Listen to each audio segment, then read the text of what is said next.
Welcome to Talking Points. My name is Dr. Stephen E. Gardner, and I'm here to bring you another series. This series is designed for those who lead in the community, whether you be a faith leader or whether you be a community leader. It's designed for you. And not just for you only, but I believe that there are truths that are going to be shared that are applicable to other dimensions whereby you find yourself in a position of leadership. So I'm going to talk about today the core values for faith and community leaders. In this part one, we're going to deal with leadership and influence. And so let's get right into it so we can kind of get some sort of idea as to what's important. What kind of values are necessary for you as a faith or community leader?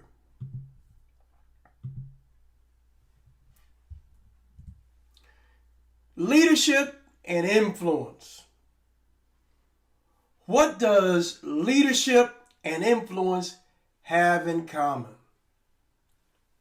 Credibility. I'll say it again. What does leadership and influence have in common? Credibility. So let's define leadership. And I've drawn these definitions from several scholars, and you can see the scholars cited here. And also on the last slide, you'll find the references where you can go and look it up yourself if you like.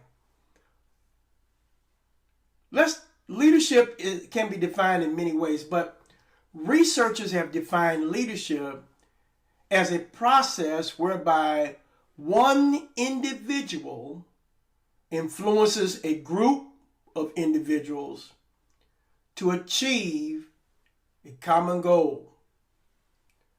Leadership is defined as a process whereby one individual influences a group of individuals to achieve a common goal. A leader is a person who influences individuals and groups within an organization, helps them to establish goals, and guides them toward achievement of those goals, thereby allowing them to be effective. So you can see the role that the leader plays is not only in guide, it's not only helping people to establish those goals, but to guide them toward those goals. So what? So that the individuals can be effective. So in other words, leadership is really not about the leader per se. It's about all the people that are involved in the leadership process, which is the leader and also the followers. And when it comes to leadership in this kind of context, the common goal that we're trying to achieve requires both the leader and the followers to be on the same page and, in essence, to be influenced by each other. Leadership is the ability to influence followers to engage in achieving organizational objectives using appropriate motivational techniques of influence based on power and formal or informal authority. So obviously a leader should have some methods by which they're able to motivate others, to motivate their followers, to help them achieve organizational objectives. Now, that doesn't mean that you're going to be the kind of leader where you got a thumb and you're like a despot or some dictator, because that's not the kind of leadership that we're talking about today. And that's not the kind of leadership that's effective, that's a core value for those who lead in faith and community circles. We can also say that different people have been noted to be leaders. But the kind of leader we're looking at today is the one that is able to incite others, that's able to raise the level of morality amongst the group, and to also achieve some sort of morale to where not only are we moving toward that goal, but together we feel good about the goal that we're trying to accomplish. You could probably say that Hitler or Mussolini or some other, person was a leader, but did they really inspire individuals to a level of morality? And so that's one of the key things about the kind of leader that we're talking about and the kind of leadership we're talking about. It's one that inspires others to move beyond where they are, to move toward a common goal and purpose so that we can achieve that together. Well, let's talk a little bit about influence. Influence is any action or behavior that leads to changes in attitudes or behavior of another person or group. It's any action or behavior that leads to changes in attitudes or behavior of another person or group. So if you have influence, then use your influence to what? Inspire change in others' attitudes or behavior. In fact, that's a key component of leadership, is that ability to do that. Not to coerce somebody, because that's not leadership. If you got to twist somebody's arm or threaten them or make them feel small or, inept, that's not really leadership. That is really, that's really along the lines of being a dictator, along the line of someone that really does not care about the people that they are leading, but they're more so concerned about their own agenda. And so as faith and community leaders, we need to be cognizant of our own MO, our own modus operandi. Why do I want to do what I'm doing? And why am I saying what I'm saying? Am I coercing people to line up with my vision? Or am I twisting someone's arm? Or am I making threats, towards them that if they don't do it my way, that that they'll get labeled as operating out of witchcraft, or that's something that you probably would hear more so in a faith circle. I've heard people say those kind of things, but it does not always have to happen in faith circles where people begin to place labels on people that do not line up with what they are recommending. And so leadership is about influencing people to move in that direction without employing those kind of threats. It's a way by which you not only, even leaders do not have to be liked, but at the same time, leaders should be respected. And as being the kind of leader for faith and community situations, you have to earn respect. You cannot command respect and demand respect to come from others. And so influence is the ability to be able to inspire people to kind of look up to you or to kind of regard your path. They may not always agree with it, but they respect you enough and trust you enough to follow in the direction that you might be pointing them towards. One of the things that's associated with transformational leadership is the idea of idealized influence. And we probably would talk about that on a different segment of our core values on leadership. But idealized influence is when the transformational leader behaves as a role model for the follower. So now you can ask yourself a question: who is a transformational leader? And you can, right now, there are people that are going through your mind who is not a transformational leader. But one thing to rest assured, that a transformational leader behaves as a role model. That's idealized influence that's displayed toward the follower. In this case, the leaders are admired. We've already said this. They're respected and they're trusted. And members identify with the leader and want to emulate them. So there are leaders that are out there today, and there are leaders that have passed on, as it were, or have finished their course, that those who follow their philosophy and those who follow their leadership may want to emulate them, may want to model after them. I know in basketball, and there are certain coaches that that were able to inspire their teammates or their team to rise to the occasion. And many times, some of these pro basketball players have gotten into professional arenas and they credit the coach. And many of them have talked about modeling their coaching when they decide that they want to leave NBA basketball or whatever it might be, that they want to get into coaching. They remember who coached them and their style. So idealized influence is when the transformational leader behaves as a role model for the follower. Obviously, you can't see that in someone who's in a position of authority that is operating out of coercion or functioning more so as a dictator.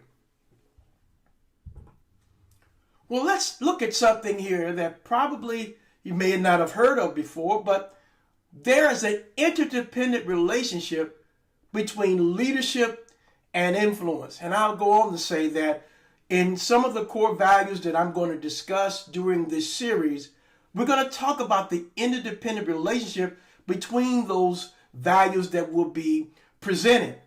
In this case, we're talking about leadership and influence. Leadership is a process whereby an individual influences a group of individuals to achieve a common goal. We saw this definition earlier as we quoted, and we also noted the author Northouse. Leadership involves influence. It is concerned with how the leader affects the followers. And leadership is a sine qua non, influence rather, is a sine qua non of leadership. Without influence, leadership does not exist.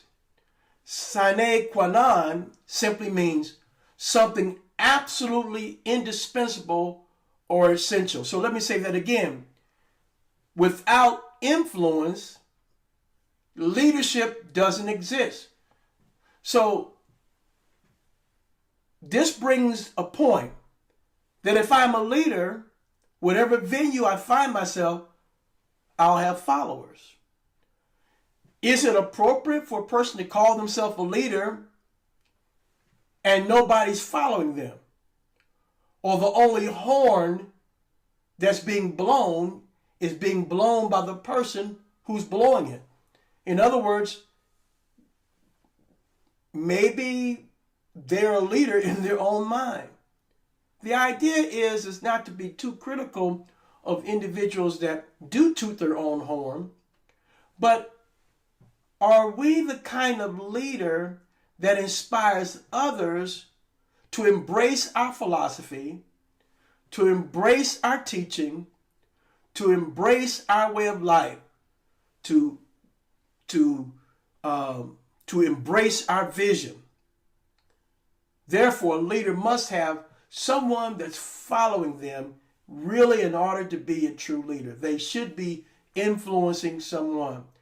And if we find ourselves in these positions and we're lacking in the area of influence, then obviously those are areas that we can work on. None of us are perfect when it comes to being a leader, but we all can improve upon the skills that are associated with leadership. And one of those learned skills, it's not always inherent, but one of those learned skills is the ability to influence others to achieve a common goal. Well, there's some other things we can talk about as we unpack this definition that Northhouse brought out about leadership, and that is leadership can be envisioned as a process. Defining leadership as a process means that it's not a trait or characteristic that resides in the leader, but a transactional event that occurs between the leader and his or her followers. So it's not a trait or a characteristic that resides in the leader when we talk about it as a process, but it's a transactional event.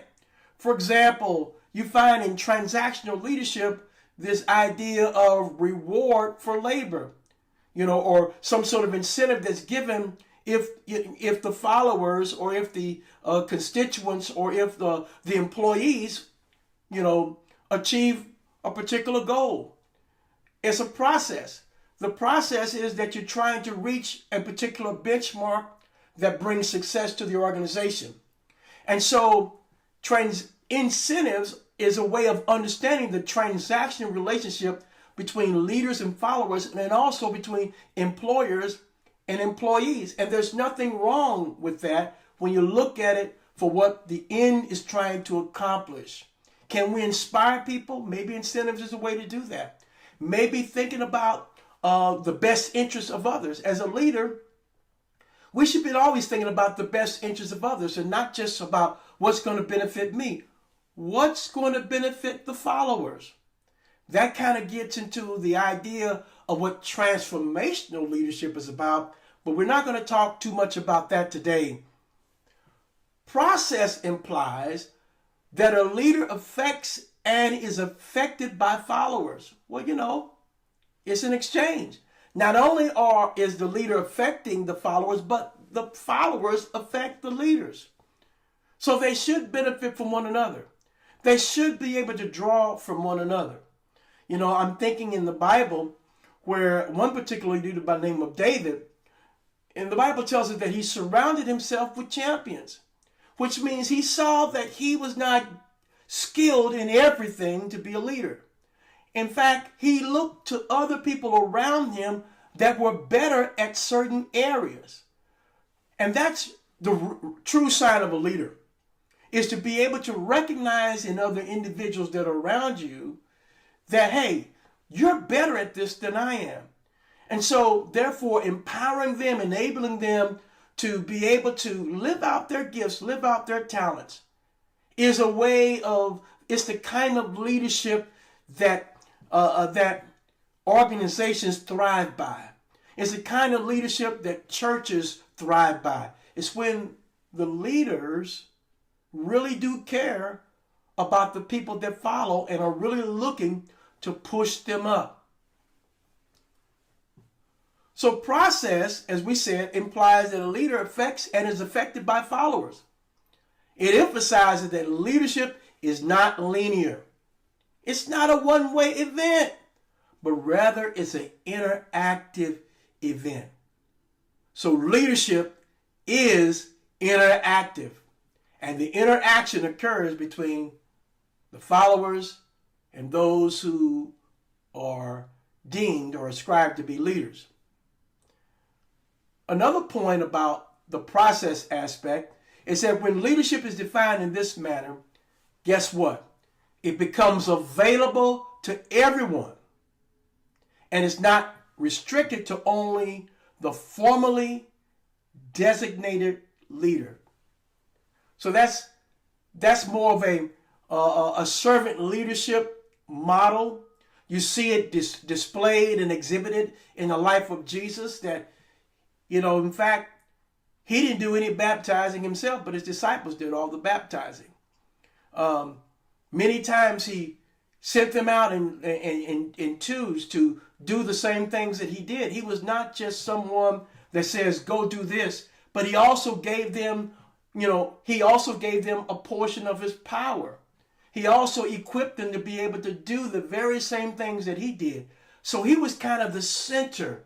He was a centrifugal force to the way that they carried out those particular goals. He was a centrifugal force of that kind of leadership. He was not in a hierarchical where he was here and he looked down and he spoke down and was pedagogical in that sense, but he was right there with them. He was among them and therefore inspired leadership from the center. He was a leader that was in the midst and encouraged them to move out from where they were with him and be able to do the same things that he did. It was not a hierarchical model. He's there and I'm down here, but it was more of a cyclical model, or one in which that he not only affected his followers, but his followers affected them. It was an interactive way, interactive style of leadership that we see exhibited between Jesus and the disciples. When we think about leadership occurring in groups, it helps us to understand that that's just a place where it happens. Groups are the context which leadership takes place. Leadership involves influencing a group of individuals to have a common purpose. We've already alluded toward that in the ministry of Jesus, that his group was his 12, and sometimes he had 70 or more. But his goal was to influence them to be able to do the same things that he did. Not just to tell them to do this and do that, and he crack a whip and they go do it, and he tell them to jump and they ask how high. No, it was kind of a interdependent relationship that exists between the style of the Jesus leadership style that he had with his disciples. We can learn from his leadership style, whether we are in faith or whether we are a community leader. We can learn from that. So when we talk about leadership occurring in groups, this can be a small task group, a community group, or it can be a large group encompassing an entire organization. Leadership also is goal-oriented. Leadership includes attention to goals. This means that leadership has to do with directing a group of individuals towards some task or end. Here, the leaders direct their energies toward individuals who are trying to achieve something together. Isn't that unique? We are trying to achieve something together. Therefore, leadership occurs and has its effects in contexts where individuals are moving toward a goal. We're moving toward a goal. And authentic leadership, and the kind of leadership that can be trusted, the kind of leadership that's credible, the kind of leadership that inspires, is one that is inspiring individuals, modeling before them, to where we all together can move toward a common goal. So we come to this part of this presentation, and that is leaders and followers involved together in the leadership process. Let this be known: leaders need followers, and followers need leaders. Now, I know some of you listening feel like that you can do it better yourself, but in the role of leadership, involvement between you and your followers. And although leaders and followers are closely linked, it is the leader who often initiates the relationship, creates the communication linkages, and carries the burden for maintaining the relationship. So let me say that again.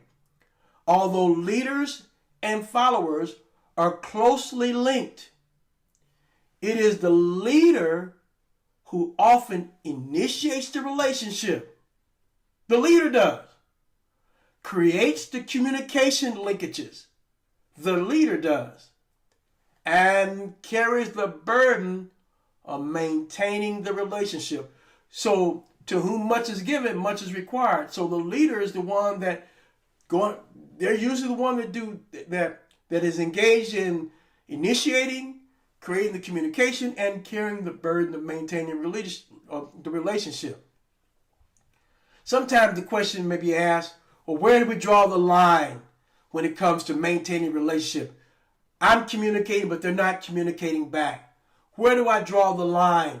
Why do I have to always be the one to initiate the relationship? Well, maybe we'll talk about this as we delve further into this particular series. Now I want to talk about some biblical examples of leadership and influence. And I want to invite your attention to Joshua and Caleb and the 10 other spies. And here I'm reading from Numbers chapter 13 and chapter 14. And really it starts out, and I'm not going to read the entire 2 chapters here, but I'm going to point out the most important things that I think that are applicable to understanding Joshua and Caleb and their predicament. In chapter 13, verse 1, it says, "The Lord said to Moses, send men to spy out the land of Canaan, which I am giving to the Israelites. From each of their ancestral tribe, you shall send a man, everyone a leader among them." Drop down to 17. Moses sent them to spy out the land of Canaan and said to them, "Go up there into the Negev and go into all the hill country and see what the land is like, and whether the people who live in it are strong or weak, whether they are few or many, and whether the land they live in is good or bad, and whether the towns that they live in are unwalled or fortified, and whether the land is rich or poor, and whether there are trees in it or not. Be bold and bring some fruit of the land. Now is the season for the first ripes." So in 25, at the end of the 40 days, they returned from spying out the land, and they came to Moses and Aaron and to all the congregation of the Israelites in the wilderness of Paran at Kadesh. They brought back word to them and to all the congregation and showed them the fruit of the land, and they told them, "We came to the land to which you sent us. It flows with milk and honey, and this is its fruit. Yet the people who live in the land are strong, and the towns are fortified and very large. And besides, we saw the descendants of Anak there.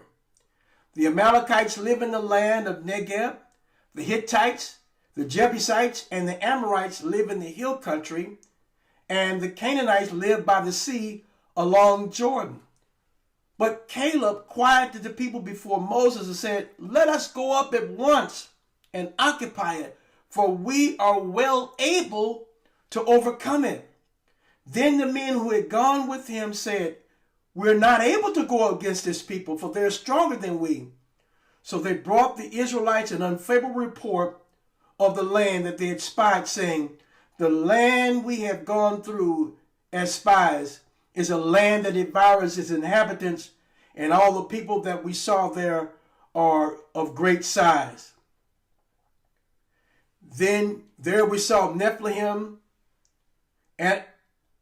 Anakites that come from Nephilim, and to ourselves we seem like grasshoppers, and so we to them.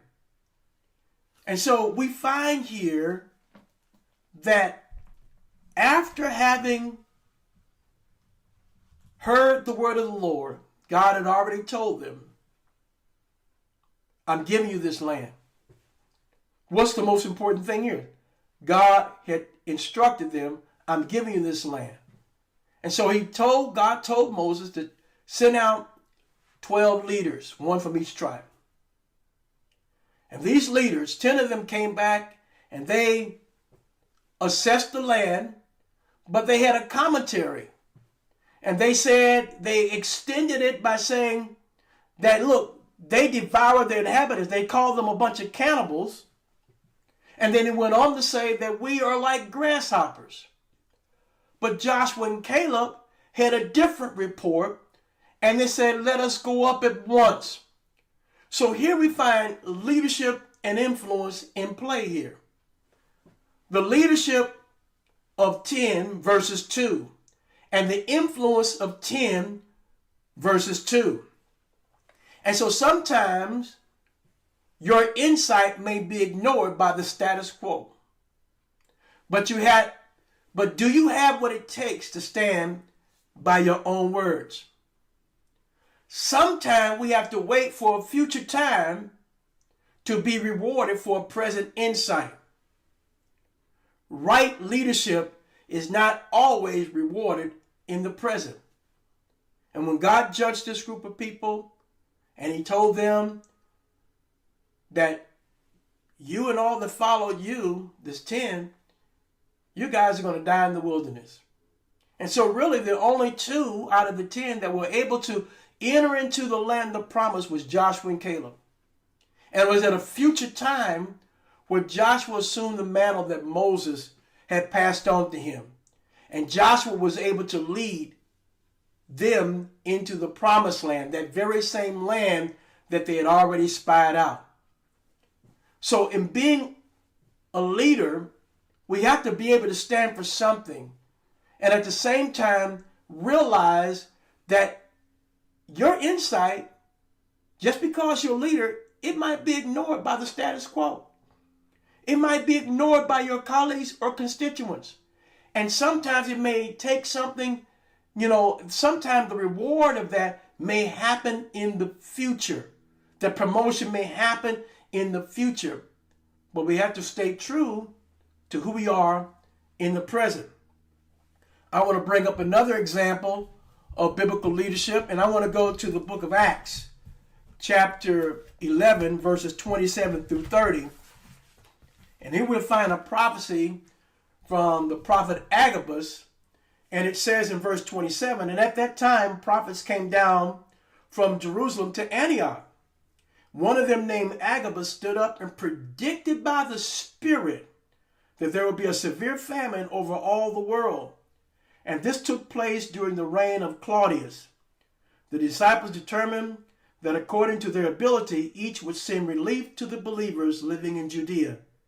This they did, sending it to the elders by Barnabas and by Saul. The question that I want to raise today, Agabus was a leader, but why did the church regard his words?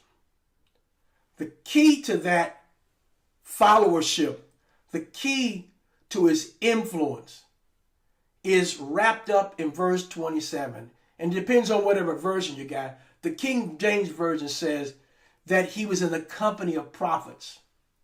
That's the number one thing we see here that kind of balanced his leadership, is that he was not just giving a isolated prophecy where it was just him by himself, but there were other prophets along with him that could also weigh the words that he was sharing to validate the truths that were being shared, were it definitely, inevitably by the Spirit. So that's number one, that he was in the company of prophets. And number two, I think because of his associations and because of his track record and because he was a person of integrity, that he was regarded as being credible. Credible to the point that this group of, this aspect of the early church, this faction of the early church, prepared for this famine, which occurred 7 years later. So Agabus had to have a great deal of influence. That influence, I believe, comes from the fact that he was with the company of others who could really balance him out. As leaders, we're not an island. We need to have other people to run things by, to bounce things off, and to hold us in check and accountable for things that we may not see all the truth around. We don't have all the eyes. And sometimes the other eyes are already around us in the people that follow us. As we said in the very beginning, what does leadership and influence have in common? And that is credibility. Well, thank you for viewing in today on Talking Points. We've talked about leadership and influence, part one of our core values for faith and community leaders. Part two is going to be coming up next. And I trust that you've been blessed by what was being shared today. I trust that you will add to your own coffers as leaders. And you that are followers, I hope there's something that you can learn as well. May God bless you. And we will see you again next on Talking Points.